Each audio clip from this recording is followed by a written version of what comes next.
Buonasera da Bruno Vespa che vi parla. Tra poco inizierà una puntata speciale di Porta a Porta a Mille Voci. Nel corso della trasmissione parleremo della strage di Zanzare a Mosca. Ne parleremo anche se si tratta della mia concorrenza, essendo io Vespa.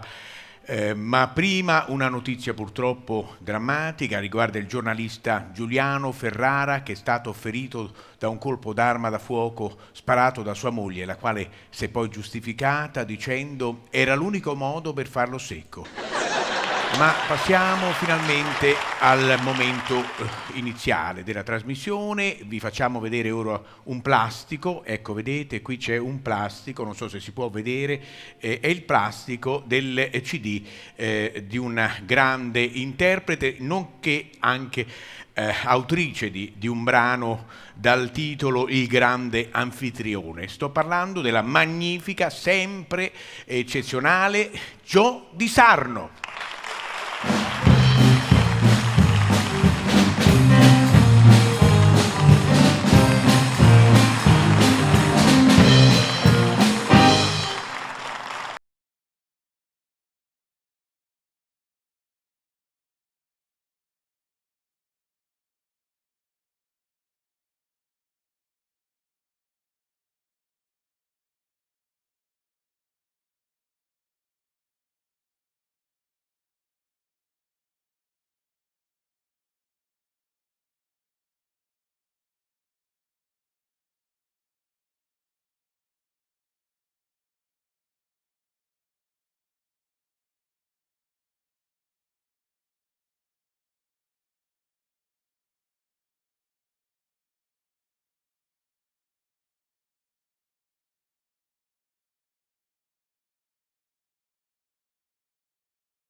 Grazie, grazie soprattutto alla nostra orchestra.